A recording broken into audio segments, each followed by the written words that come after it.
This is the multi-voice text-to-speech podfic reading of Reparo by Imparfait, composed by Burning Aurora, Kaliana, and Flowerhawk. March 1977. It's a late Friday evening at the start of March when Sirius finds himself half underneath Remus's bed, looking for his scroll of Transfig's homework that he's sure is there somewhere. He's already checked everywhere else, and kicked under Mooney's bed makes more sense than the bottom of James's trunk, which Sirius already checked twice. Remus cribs his homework sometimes, in the days around the full moon, when he gets lethargic and achy and complains about his head hurting. The winter months are always worse, long nights making the moon pull harder on him. The moon looks full already tonight, just a sliver missing from the edge. Underneath Mooney's bed is full of interesting things. There's novels and a sneakoscope Peter gave him for Christmas last year, an old stuffed rabbit that Remus swore he threw away. His first-year robe is there. Sirius grins to himself at the tag sewn into the collar, reading R.J. Lupin, first year in Hope's loopy handwriting. He finds his missing Transfiguration assignment in a stack of parchment under Remus's defense book. Aha, he says to himself, pleased that he doesn't have to rewrite it as he plucks it off the top of the stack. He catches sight of Lyle's handwriting on the sheet underneath it. It looks as though it had been crumpled into a ball and then re-smoothed, which Sirius thinks is curious. Remus has a box in his trunk where he keeps all the letters his mom and dad send him, preserved and neat as though they're treasures. Sirius grabs it on his way out from under the bed because it's dated just last week. Mooney hadn't told him any rotten news from home. Not that Sirius pries, but Remus normally tells him everything anyway, and he does want some warning if he's going to be sent up to Azkaban for illicit animadry by his own fiancé's father. Fiancé sounds much better to him than boyfriend ever did, he thinks as he tosses his homework on his own bed. He smooths out the edges of the letter as he reads. Remus, I've been thinking about your last letter for days, not sure what to say. I'm still not, other than I know you're making a mistake. I think you ought to reconsider, or more likely consider for the first time the implications of tying yourself to Sirius Black for the rest of your life. You're too young to be making these kinds of decisions, especially so rashly. We'll talk about it over Easter break. I've tolerated this because I remember what schoolboy infatuation feels like, but I can't lie to you and tell you I'm happy for you. I don't approve of him. You know that. Dad? Sirius drops the letter back to the floor as if it burned him. That awful itch of magic in his left hand flares so hot it feels like he's on fire. The sconce on the wall above Remus's bed explodes in a shower of glass. He watches the shards fall against Mooney's duvet wide-eyed, horror filling his chest and making it hard to breathe. His wand hand spasms closed into a fist, nails biting at his skin. He takes a step back, then another, then takes off running out of the dorm, down the stairs and through the common room, past Mooney, Wormtail, and Prongs playing Exploding Snap by the fire, ignoring Remus when he calls after him, past Evans, who whirls in his direction as he runs by her. He knocks into McKinnon and barely hears her annoyed "Oi, watch it," as he sprints for the portrait hole. He tumbles out into the dark corridor, barefoot and in his pajamas. He's shaking, and not from the cold seeping into his skin in the freezing tower hall. He splits left at the stairs, down and down a spiral staircase, hopping over vanishing steps out of pure muscle memory because he's panicking now, his whole mind just a mess of fuck, and not this, not now. Sirius skids to a stop in front of McGonagall's office door and pounds on it, half out of his mind. Professor. He sounds mad even to his own ears, his frantic words echoing off the vaulted ceiling. Professor, I need to talk to you right now. The door wrenches open under his fist, and McGonagall peers out at him, hair down, in a housecoat and slippers, wand in her hand. Sirius, what's happened? It's finally happened, he says, panicked, willing himself not to burst into tears. I didn't mean to do it. I'm as screwed up as she is. I'm not. I blew up a sconce. She lowers her wand. You've blown up more things than Peeves in your time here, Black, she says wearily. Not like that, not on purpose. You've done that too.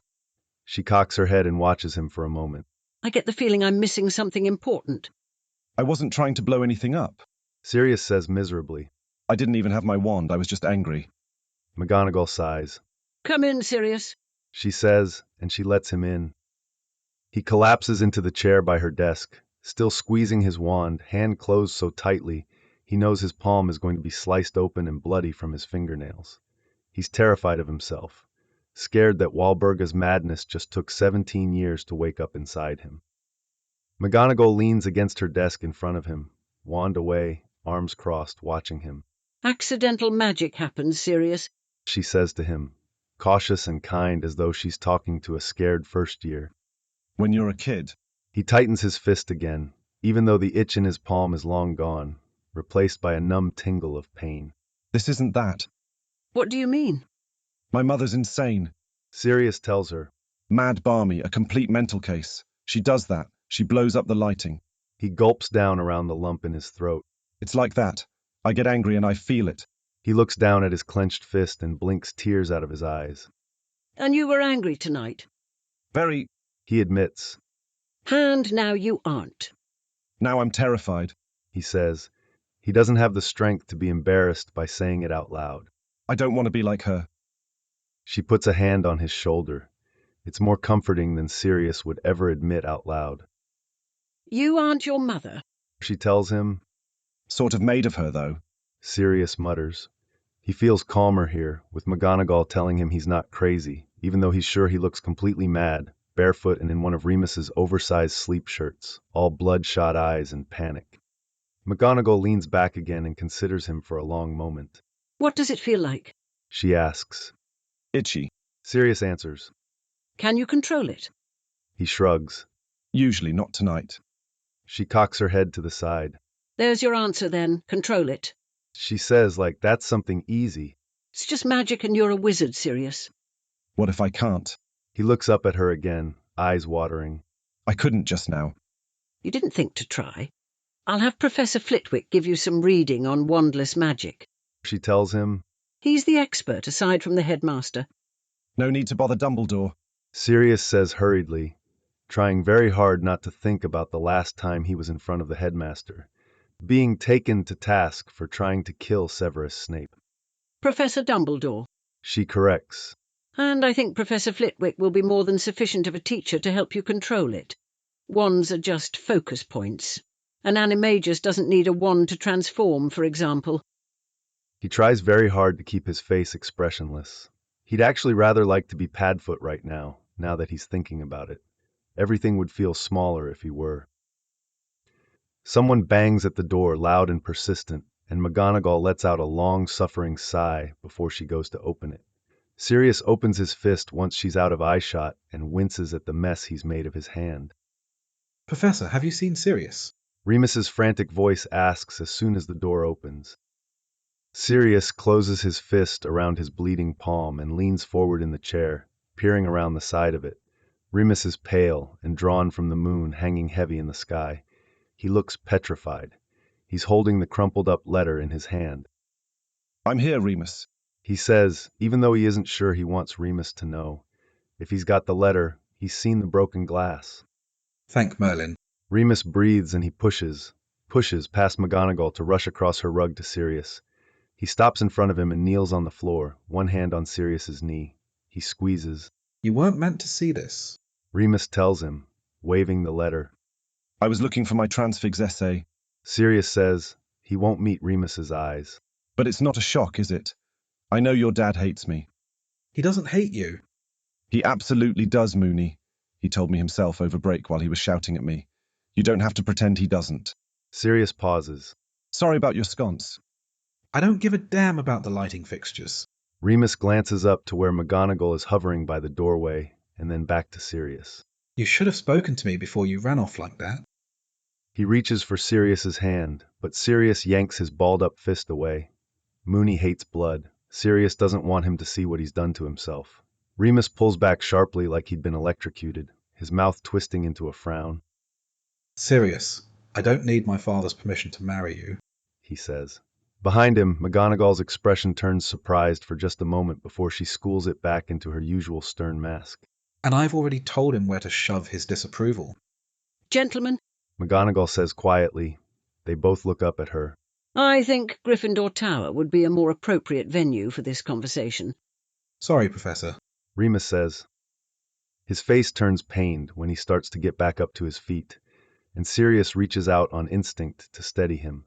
Before he can, though, Remus grabs his hand in both of his own and stares down at the row of angry, blood-caked crescent moon cuts on his palm in open-mouthed horror. Padfoot, what the hell? Remus drags him back to Gryffindor Tower by the wrist, pale-faced and furious. He has to stop and catch his breath on the spiral staircase, and Sirius hates himself for doing a runner. Of course, Moony was going to come running after him, night before the moon or not. Remus fishes Sirius's magic mirror out of his robe pocket. Prongs. He says into it. Prongs. James's face appears in the mirror. He's outside on the grounds somewhere, only lit by the moon. Found him? Yes. Remus flicks his eyes up to Sirius's face. Get Wormtail and come back. All right. Be a mate and open a window when you get to the tower, will you? I'm flying back. I'm knackered.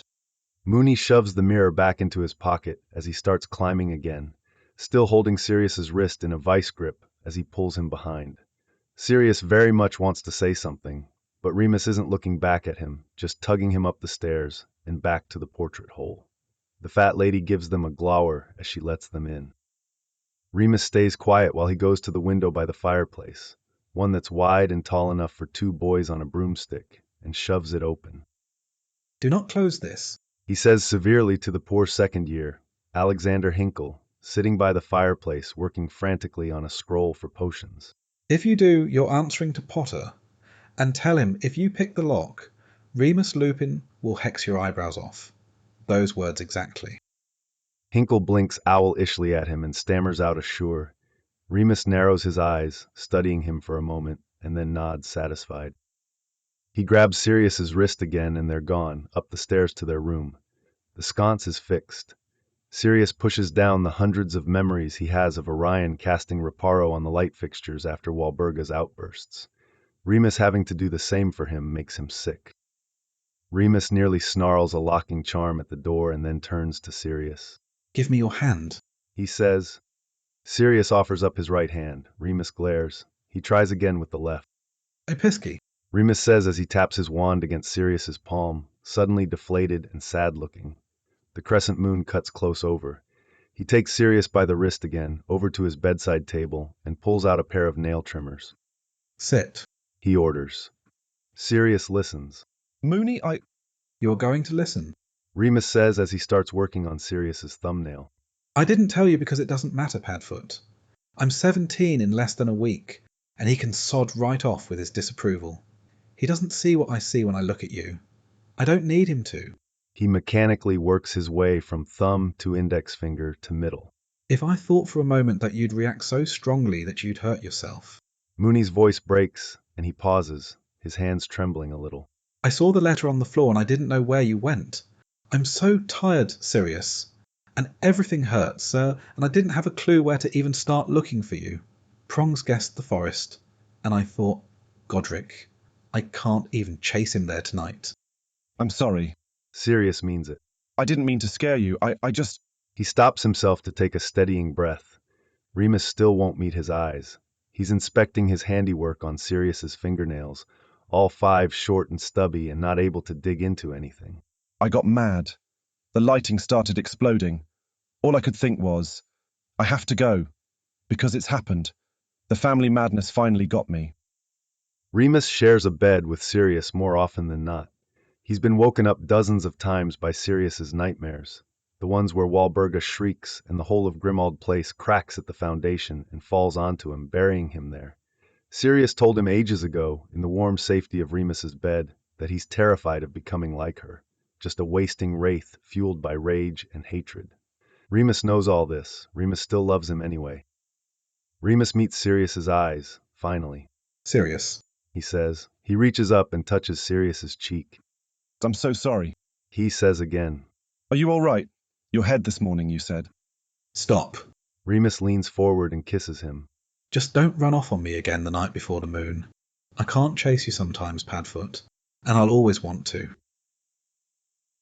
He gets magical focus theory via Owl the morning after his embarrassing panic attack. It comes with a note in Flitwick's near-illegible handwriting that says, "See me Monday at 5. Sirius doesn't have time to think about reading it, though, because the March moon is a daylight moonrise, and he's racing across the rolling hills between the castle and the willow as soon as lunch ends with Wormtail in his pocket and James on his heels. On Sunday, he's in the hospital wing, flitting between helping Pomfrey with a second-year Hufflepuff who managed to vanish his ears and Remus tucked up in the private room by Pomfrey's office. He had an easy moon, but he's cranky and sore. He melts into Sirius's touches, and it's nice. It's a lovely break from Devin Muddlefeld, who keeps screaming what at the top of his lungs when he knows damn well he hasn't got any ears to hear with. Sirius realizes, while he's checking on Muddlefeld's new ear growth around 3 in the afternoon, that this is going to be the rest of his life. He feels weirdly satisfied with it. It's a nice life, better than what he thought he'd have. It's when he's done for the day and curled around Remus in the evening hours that he remembers the book and Flitwick. I think I'm dangerous. He tells Remus is back. He's sleeping. It's safe to spill this secret. And I'm afraid I'm going to hurt you, but I'm going to try to not. He kisses the back of Remus's head and slips out of bed. He takes the book with him downstairs to the common room and reads until he falls asleep, slumped against the side of his favorite squashy sofa as the sun breaks over the top of the forbidden forest. Sirius has only been in Professor Flitwick's office once, when he was a first year and stood accused of cheating on his very first written exam. He didn't cheat. He had a very thorough governess with a thick French accent and an even thicker mean streak. Walburga and Orion were many things, most of them terrible, but they would never abide by their eldest son embarrassing them with poor marks. He's standing in Flitwick's office again, this time not an errant 11-year-old who knows more about charms theory than he should. He feels the same as he did then, though, standing there shifting from foot to foot, clutching the strap of his book bag, and wishing Flitwick would just say something instead of shuffling through endless rolls of parchment on his desk. Did you have time to read the book I sent? Flitwick asks after too long of an awkward silence. Yes, Professor. Sirius answers. It was interesting. I finished it this morning. Flitwick pauses his shuffling and laughs. Honestly, Black, sometimes I think you could have been one of mine.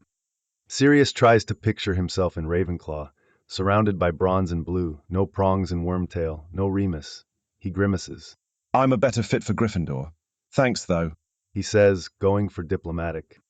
Flitwick produces a quill from under the stack of parchment he'd been digging through. He sticks it under the ribbon on his hat. Professor McGonagall told me some of what's been going on. Accidental magic. Yeah. Sirius says. He's still clutching the strap of his bag like a lifeline. I think it's hereditary. My mother does it too. Every witch and wizard does it. Flitwick tells him. It's part and parcel of having magic.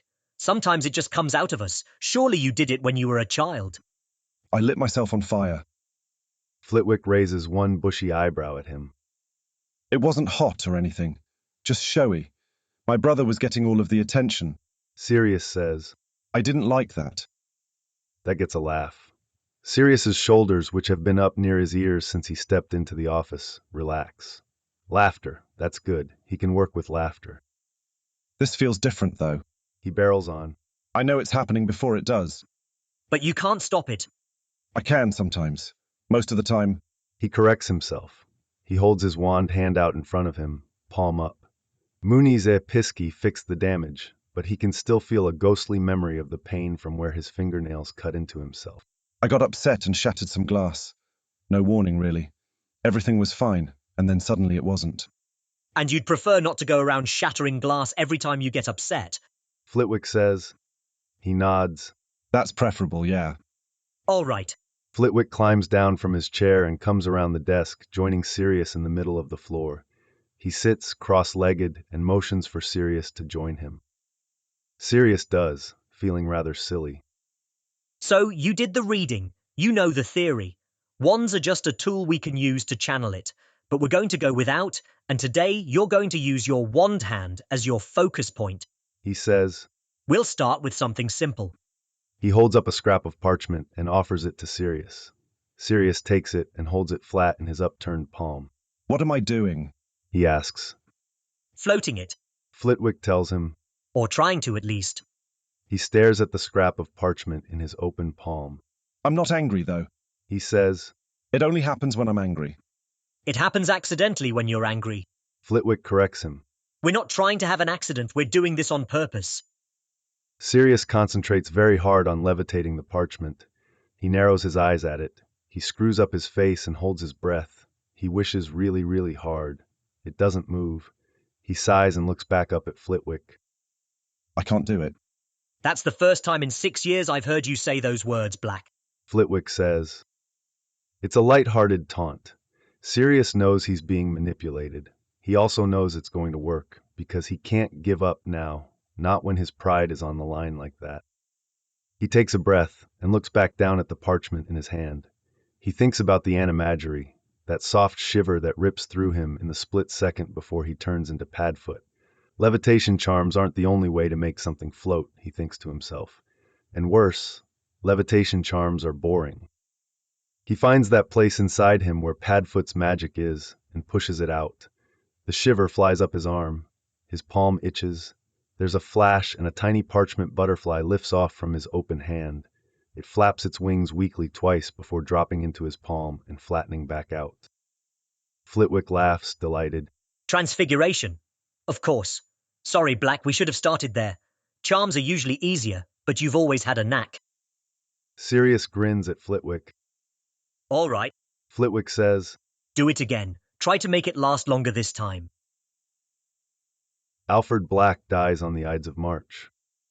Sirius knows bad news is coming when two ravens swoop in through the windows high in the great hall, bearing parchment scrolls tied with black ribbon.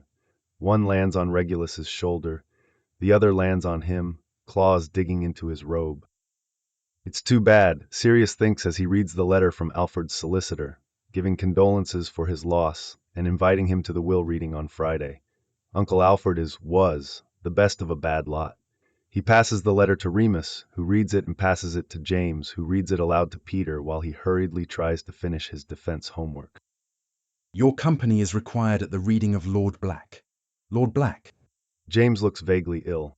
Padfoot, if you ever call yourself Lord Black, I'll never speak to you again.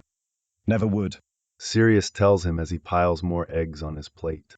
I'll have to speak to McGonagall about leaving Friday afternoon. You're going? Peter asks. My company is required, Wormtail. He peers over James's shoulder. It says so, right here. If you cannot attend at the aforementioned time, our office will reschedule to your earliest convenience. James snorts. That's going to be a nightmare. Orion and Walburga are going to go spare if you're there. Sirius claps James on the shoulder. That's why you're coming with me, Prongs. He declares. Me, take Mooney. I haven't done anything to deserve that. Remus says. Sirius casts his gaze across the table to Remus. He's watching Sirius with his chin in his hand, trying to look casual, but there's worry there under his smile. Sirius winks at him. I'd never toss you into that snake pit. Our Prongs, on the other hand. Oh, sacrifice me at Salazar Slytherin's altar. All right, I see how it is. The Black family solicitor's office is in Hogsmeade, which means it isn't a hard sell for Sirius to convince McGonagall to let James leave the school with him. They tramp down the Hogsmeade path together after charms on Friday. The reading isn't until 4, so they're in no hurry. You know, I don't actually mind coming. James says to him as they round the bend to the footbridge that brings them over the river and behind the Hog's Head. I know. Sirius tells him. I don't know why he even wants me there, except to rub one in Walburga's face, which sounds exactly like him, actually, now that I'm saying it out loud. James laughs at that. Think Aunt Dorea will be there? They cross the boundary stones between Hogwarts and Hogsmeade. The strange press of passing through the anti-apparition wards makes Sirius shiver. You better hope so. Sirius tells him as they cross the bridge and Hogsmeade comes into view at the bottom of the hill. She'll be the only one who'll speak to us. James laughs. Nah, someone's bound to want to shout at you, Padfoot. They follow the curling path down the hill and past the Hog's Head, past Honeydukes, and around the bend that leads them into the village center. B.R. Crabbe and Daughters is in a squat, faded green building across from the 3 broomsticks. James pauses in front of the pub, hands on his hips, and lets out a regretful sigh. We'll have a drink after. Sirius promises. I think we should also have one before. I've met your relations, Sirius, and I deserve something strong and bracing before spending the afternoon with Cygnus and Orion. Sirius crosses his arms over his chest. I've got not an ounce of pity for you, Potter. Not an ounce. I spent 15 years entirely sober with my relations. Yeah, that's the point. James says as he starts walking again. Look what it did to you. He's spared from a punch in the back of the head only by them reaching the front door. The welcome witch at the front desk peers at Sirius interestedly when he pushes open the front door, and she fluffs her hair. Here for the Black reading. He says, ignoring her fluttering eyelids. Oh, you're in with Miss Crab. She stands, tugging her robes down a bit more than necessary. Prongs ogles her chest so openly, Sirius would feel embarrassed if he still had the capacity to be embarrassed by James Potter. He rolls his eyes at her back as she leads them down the hall. Which kind is absolutely wasted on you? James hisses at him as they follow her down the hall to a door marked Belinda Crab, solicitor. I'm engaged. Sirius reminds him. He catches the welcome witch's eyes as he pushes open the door. She's still fluttering her eyelids, the tart. He steps into the office with James right behind him. He falters because the entire maternal side of his family is staring at him. James bumps into his back and he startles back into himself. He straightens his red and gold tie as a cocky grin spreads across his lips. Am I late? He asks. Belinda Crab rises from the wide brown leather chair behind her desk. Master Black. She says. And Master Potter, what a surprise. Lovely to see you both. He's my +1. Sirius says, trying to be grating. Is that gauche? Bringing a +1 to a will reading. She smiles, a rather creepy smile at him. Whatever brings you peace in your time of loss, Master Black. She says. Alphard was an all right bloke. He says. There's only a single seat open, so he leaves it for Prongs, who's giving their mutual Aunt Doria a hug. He settles himself on the plush arm instead. Nice of him to invite me. Sirius, enough. Grandfather Pollux scolds from the far side of the room, where he's seated by the fire. Your uncle is dead. Show some respect for once in your life. I am. Sirius retorts. He was an all right bloke. A bit weird, though, with the tea towel collection and the Grindylow pond. Who keeps Grindylows? James drops into the seat Sirius left for him. He feels rebalanced with Prongs next to him. Together they're an unstoppable force. Rotten luck that he passed before he gave you the gold for your motorbike. James says. Do you think he left it to you? Sirius grins down at him. Maybe. If he did, I'll name her Juniper after his favourite Grindylow. Sirius. It's Orion this time, furious. Sirius makes a motion like he's zipping his lips. He'll have time to needle them later. Alfred wasn't a man of few words. He assumes this is probably going to take a while.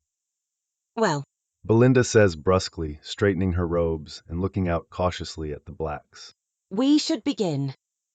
What little conversation there was amongst them tapers off. Pollux motions for her to go on. Belinda taps a shockingly thin parchment envelope on her desk. This is the last will and testament of Lord Alphard Black, She says. given to me on the 22nd of December 1975. He gave it of his own free will. He was thoroughly checked for curses, I assure you. We'd expect nothing less from you, Belinda. Orion reassures her. He's clutching Walburga's arm. She's red-faced and shaking, refusing to look at Sirius. She opens the envelope. Sirius can't help himself. He leans forward. To my nephew, Sirius Castor Black, She says, glancing up nervously at the collected Black family. I leave my entire estate, use it well and live more happily than I have. No one says anything. Sirius blinks rapidly, hand flying up to cover his mouth, and wonders what the hell Alfred was thinking. They spoke sometimes since he ran away, and Alfred lent him gold once or twice, but they'd never been very close. Sirius made fun of his tea towels quite a lot the few times he'd been there. Uncle Cygnus is glaring daggers at him. Orion is very much not looking at him. His hand is a claw around Walburga's arm. Sirius hopes it hurts. I suppose that means you don't need a summer job to pay for the hand fasting. James muses, breaking the stunned silence in the office. The crystal lamp on the low table beside them shatters. Belinda swallows nervously. He's included a personal note, as well as instructions for, well, for lack of a different term, his heir. Sirius takes a breath and regains what he can of his composure. He flicks his eyes up to her. I'll want to look at that. He says. This is ridiculous. Cygnus bursts out furiously. He's been disowned. It appears to me, nephew, that he's been reclaimed. Dorea says dryly. Orion levels a murderous glare on her, but she just stares boredly back at him. It's quite clear in the instructions. Belinda tells them. And he was quite clear to me when he saw me to update his affairs.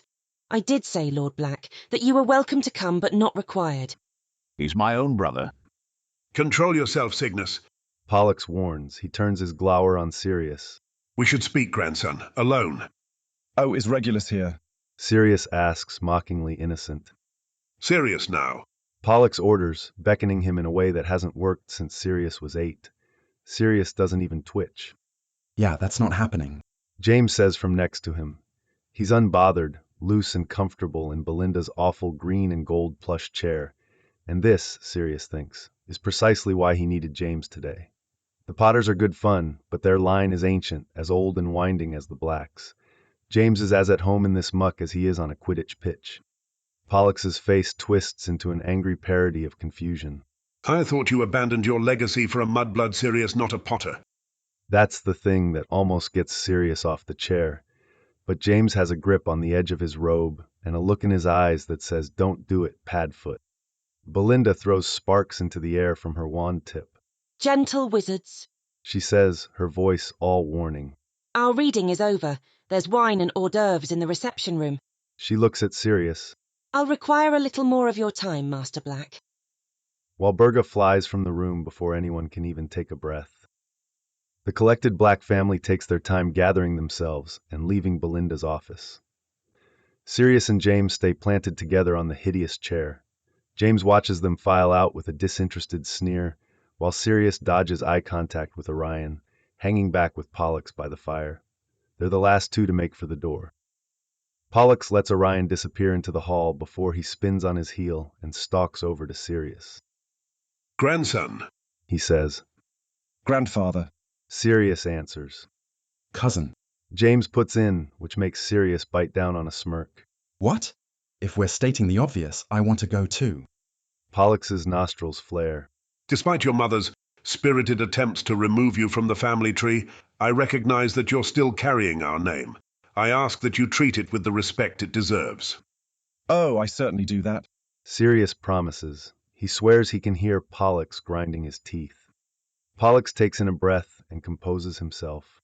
I'd hoped you'd eventually come to your senses, Sirius, but it seems you're determined to continue down this path. You're marrying that mudblood catamite of yours.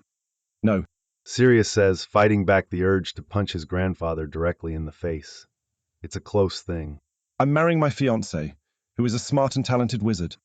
Also not your cousin. James adds. Which is a tick in the pro column. Unusual for the Blacks, though.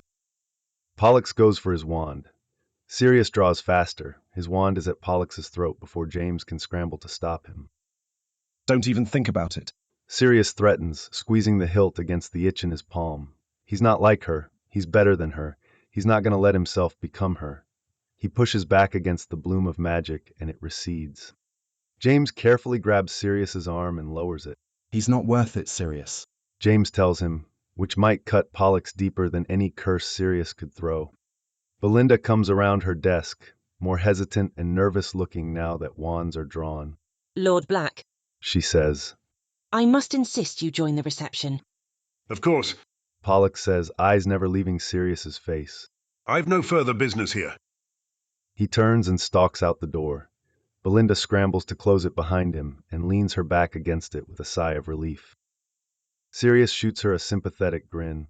They have that effect on me too, he says. I was very specific on the invitations. She tells him. As specific as I could be without saying, and you get nothing. You shouldn't have invited them at all then. She makes a frustrated noise. Unfortunately, your uncle was insistent that I do, and that I ensure Walburga was in the room before I opened the envelope, were she still alive when he passed on. Sirius barks out a laugh. That petty bastard? Quite. She walks back to her desk and picks up a larger envelope, stuffed full. This is the summary of his holdings. She tells Sirius. The house in Kent, the London flat, an overview of the contents of the Gringotts vault.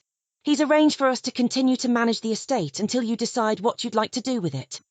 Sirius scratches the back of his head thoughtfully. I don't think I'd even have a clue how to find another solicitor, he says. And the properties. Has anyone remembered to feed the Grindylows? She laughs politely. There's a service. He's been using them for some years. We can arrange to have them removed, of course. I'd prefer that. Sirius says. His head is starting to hurt. That, definitely, yes. The rest of it, I have no bloody clue. She shoots another creepy, too large smile at him and hands over the packet. Take your time, Master Black. She suggests. Speak to your fiancé. It'll all still be there when you've made your choices. Sirius weighs the packet in his hand. Remus is going to have less of a clue what to do with this than he does. I was promised a drink, if you've forgotten. James complains as they pass the Hogsmeade boundary stones and cross back into Hogwarts. It's getting late. They left the solicitor's office just after 5, Sirius's head full of too much information and even more questions. We've got drinks in the dorm, Sirius says. He holds up the packet Belinda gave him. I've got some light reading to do. Prongs laughs. How much do you think it is? Enough. Sirius answers. Alfred never married and had no children, but he still got a tidy share of the family wealth when he turned 17, like Sirius would have if he'd been able to wait it out. I won't have to worry about paying for Oxmag anymore, or the hand fasting. Don't forget the house in Kent and the flat in London. James teases. 2 properties. Mooney's going to go spare. I'll sell them. Sirius says. Buy a better flat after school, or maybe a house in Wales so he can be near his mum. James gags. With a nice back garden and a little breakfast nook so you can do the crossword in the Prophet while he drinks his tea every morning. Sirius grins at him. There's a little bit of a spring in his step, because yes, that actually sounds lovely. Like you wouldn't hop at the chance to do crosswords and drink tea with Lily Evans. He teases. That is not what I would do with Lily Evans, if she were dating me. James says. Maybe she's been seeing Shacklebolt because he would. Sirius suggests, and he takes off at a dead sprint to avoid the inevitable Jellylegs jinx that Prongs aims at him. They race back up to the castle together, laughing. He's out of breath when he pushes open the doors to the great hall. Dinner's just started. A spattering of students are spread across their tables. He catches Regulus staring questioningly at him, and a terrible, horrible plan starts to form in the twitchy part of his brain that loves to make a scene. Remus and Evans are already at the far end of Gryffindor, heads bent together over a scroll of parchment. Peter's next to them, trying to flirt with McKinnon and MacDonald. They'll both eat him alive, but Sirius likes to see Peter aim high. He runs over to them as Prongs comes stumbling in behind him, gasping for air. Gentlemen, gentlewomen, Sirius says, louder than necessary as he comes to a stop at the very end of the table. He looks down at them as if they're his subjects and he is their king, which he is, despite Potter trying very hard for the crown. I have excellent news. Oh no, Peter says. He hides his face in his hands. what happened? Weren't you at a will reading, Black? McKinnon asks. There's no excellent news at a will reading.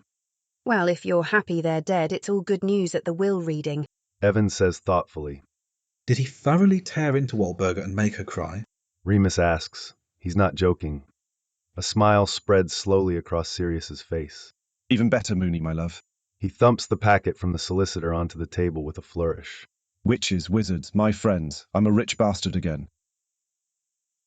The next morning at a late Saturday morning breakfast, the Potter's barn owl comes soaring in and lands between Sirius and James. They look at each other and then at the owl. James shrugs and unties the scroll. He huffs when he reads the address. Yours. He says, tapping the parchment against Sirius's hand. Do they even still love me, I wonder? Sirius rolls his eyes, but he takes the scroll and unfurls it, reading while he crunches on toast.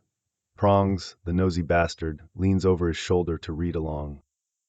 Sirius, Euphemia and I had the most curious visit from Charlus and Dorea this evening.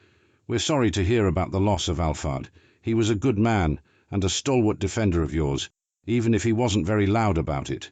Dorea tells us Cygnus nearly lost his marbles when the estate went to you. I'm shocked everyone made it out of the solicitor's office unscathed. I was also shocked to hear that my eldest son is engaged. I would have expected to hear that directly from you, Sirius, and not second-hand from my sister-in-law. I hope that it simply slipped your mind to tell us in your excitement, and not that you thought your mum and I wouldn't want to know. Regardless, Euphemia and I are thrilled for you and Remus. We've made reservations at Tippy's over the spring holidays to celebrate on the 10th. We know Remus has an obligation on the 4th. We wanted to ensure he could feel all himself and be celebrated. I've enclosed some family gold for you to have a proper engagement ring forged. Remus doesn't seem the type for a stone, but if I'm guessing wrong, and you'd like one from the vault, I'm only an hour away. Theodore Wigby down in Hogsmeade does nice enchantment work. We've used Wigby for all our forging. He did Mum's ring, and the protection charm is still holding well all these years later. I've let him know you'll be in touch, and that any work he does should be charged to my account. It's our gift to you, we insist. Give Remus our love. Congratulations to you both. Love, Dad. You didn't tell them. James shrieks directly into Sirius's ear. Sirius turns to him with wide, wild eyes. I didn't think there. Remus plucks the letter out of his hand while he stammers at Prongs, unsure of how to say, I didn't think they'd care, because it rings hollow even in his own head. Of course they'd care. An obligation? Remus snorts. That's the kindest way of putting it I think I've ever heard. Peter's peering over his shoulder, reading while he chews thoughtfully on some bacon. Well, Monty's a good sort. Do you want a stone, Mooney? I do not. Remus answers. I'm looking forward to dinner, though. That's kind of them. You've stolen my birthday dinner. James says, prodding Sirius hard in the shoulder, accusing. That should have been my birthday dinner, Padfoot. And now it's going to be entirely look how sodding cute Padfoot and Mooney are, instead of look at the amazing, talented future Minister for Magic, James Potter. I won't vote for you. Peter tells him. You'd waste taxpayer resources on going to Quidditch matches. I don't need your vote. And besides, this trauma of having my birthday dinner usurped by Padfoot is going to be the moment I become a villain. It's over. Dark Wizard Prongs rises. Evans will never have you if you go dark. Sirius tells him, and James suddenly sobers. All right, good point.